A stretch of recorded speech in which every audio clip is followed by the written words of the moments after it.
Hello and welcome to another video. So today we're taking a look at SpellBoost Rune. So SpellBoost Rune is a little bit of a makeover since the last time we played a similar variation of SpellBoost Rune, but this has gone back to more of its Truth Adjudication, Raio, Omen of Truth, or Tetra style deck, where mostly you're focusing on getting the Omen of Truth going with, of course, Truth Adjudication.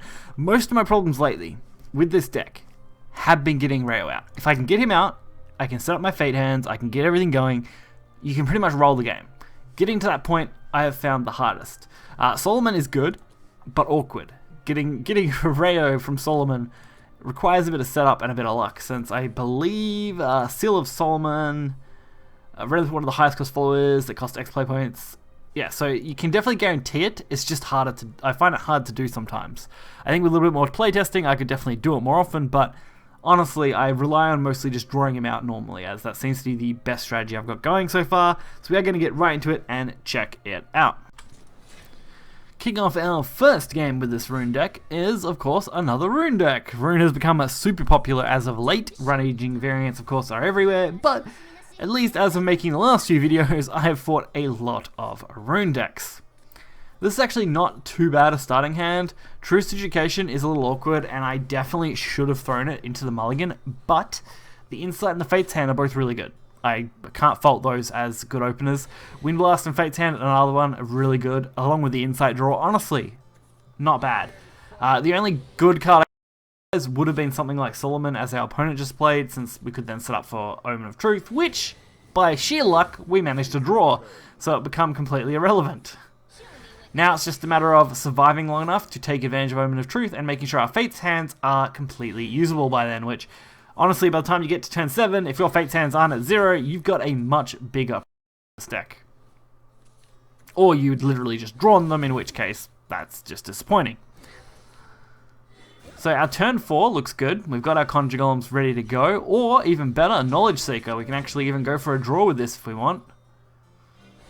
I do have to decide sometimes if I want to use the ritual or I just want to leave up the Earth Essence. Sometimes that could be a better play, depending on what you're going for. So we did finally get our own Solomon. Eleanor probably wasn't necessary, but because I'm going to play probably Solomon immediately after, or the Conjure actually, I'm not really sure what would be better here. Conjure's pretty good because it does give us the Truth boost and the Splendid boost, so that's okay. Because going into turn 6, Truth Adjudication, probably a better play. But we do also have the option of going Conjure, Solomon, and Splendid, which is also a really good play. Especially now that we drew Edric of Truth, where we can't really use that in any way, shape, or form until it's boosted to at least, I think, 9? Or 7 or 9, I can't remember. I think it's 9. So, Seal of Solomon only costs 1. Don't really have a target for it now, other than, of course, 0 drops, which we can't really do.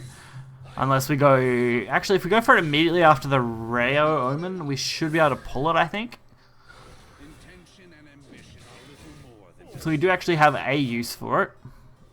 Because I don't think it's been spell boost yet. Actually, no, we can't, because it needs to be 0 cost, and we can't do that. Okay, so our Seal of Solomon at this point is basically just a free spell. It doesn't really do anything. And we end up getting double Zealot anyway, so we didn't really run into any issue. But now every card we draw has been spell boosted at least 9 times, which is great. And we're playing pretty well on our board now. The only problem is our opponent seems to be running some form of hybrid burn Solomon deck, which is interesting. So they went down the hybrid route. At least for me, that shouldn't be a problem, but double Zealot of Truth, like we just played, along with the 7-4, is awkward to deal with, no matter who's playing the game. All I can really hope is for some really good draw power. Or, I mean, Tetra. Tetra's good. I'll take a Tetra right now. Why not? I can easily use her to trade off. It's a little risky, because they do have the Golem play, which means they can potentially generate a lot of value out of that. So we're definitely not in the clear. We do get the free Tetra though, which gives us another heal, so at least that's something, trying to keep our health up a little bit. Witch Snap. Oh, that's not good for us. And even worse, Knowledge Seeker. And there's the Golem play, and our luck perfectly on our side.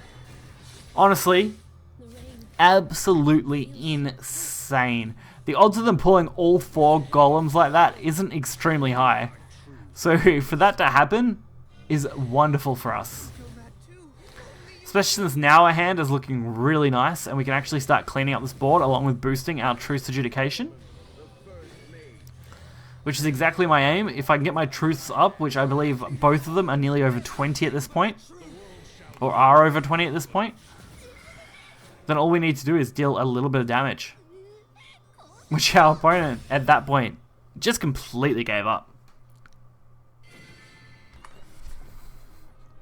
So, kicking off the next game, we are going up against Havencraft. So something a little, not different, but not the same at least, so that's a bonus.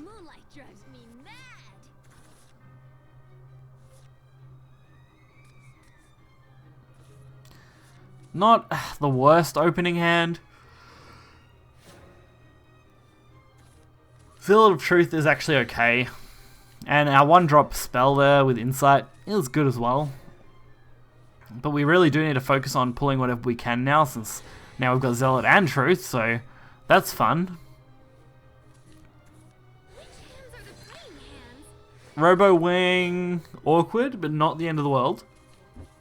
That was good though, Fate's Hand. I needed a spell boostable card that Eleanor could take full advantage of. Otherwise it was just going to be a Conjure Golem Insight play, and that didn't feel very good. So I'm actually really happy with how that one went. And ended up being a really nice trade-off as well. This turn though is pretty much just that, a Conjure Golem Insight kind of turn. And since we do have Omen of Truth in our hand now, we can just leave this Fate's Hand. You don't really need the draw power a lot of the time until you've already got spell boosted, so it's usually the way I like to go, for sure. Tender Rabbit Healer getting the heal. Looking for probably Elena, I have to guess. Since they didn't play it now, they probably haven't got it in the hand, which means they're going to definitely be digging through their deck quicker, looking for it. Our chance, though, is going to be, of course, Tetra Sapphire Rebel, and of course her spell cards. So we're going to both be able to get rid of a couple of cards, along with healing up Tetra, so it's not as easy to kill. Along with hopefully setting up for a good turn 6 play. Since all we really need now is a good turn 6 into a good turn 7, so that we can start snowballing from then on. And so far it seems to be working. I mean, a 2-3 and a 1-3 aren't really a problem. We have got the Wind Blast, along with Zealot, so I don't have to waste my Truth's Adjudication, which was going to be my backup play if I didn't go for the Wind Blast. And now I can pretty much go for Omen of Truth without any issue, even Evo it, just because at this point. Since Omen of Truth is literally the crux of this right now. Although we don't even need to Evo if we go for Fates first and happen to get lucky. If I end up getting our removal, we'll be set. Obviously I didn't go for Fates first, which honestly I feel was a little bit of a mistake. I definitely think I should have done that. Fates first, took the chance, would have been better. Would have ended up the same way we just did, since we know what we drew now, but definitely would have been the better way to do it first. And we've got Edric of Truth, which actually gives us a full hand, so I'm looking forward to that. Solomon, which gives us 2 free cards, which again can give us another Zealot at least. After that though, we're not really going to get much out of it, I don't think.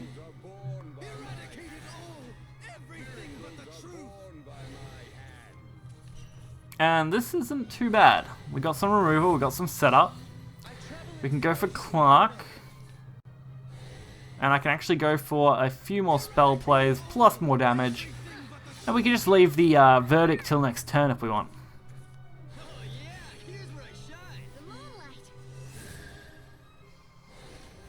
Keel, that's going to hurt a little bit, but hopefully not too bad. So it looks like they are going to get a full wipe on us. I'm definitely banking on my Truth's Adjudication as our win condition now. They haven't had an Elena the entire game, and they did have to force their Evo out on that one, so we probably won't see Elena at all, which definitely puts us ahead in this match, for sure. Solomon, Windblast, Ritual, really just playing out whatever I can now. Not really an issue. Abandon your mortal lives and be saved. It's making me wild. Flawed Saint, it's not a problem. They call for me.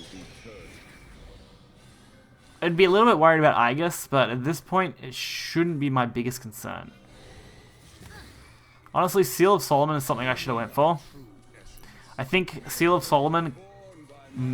actually, I don't know if it could have, because it's got to pull highest, doesn't it? And I don't think it pulls below, which is disappointing.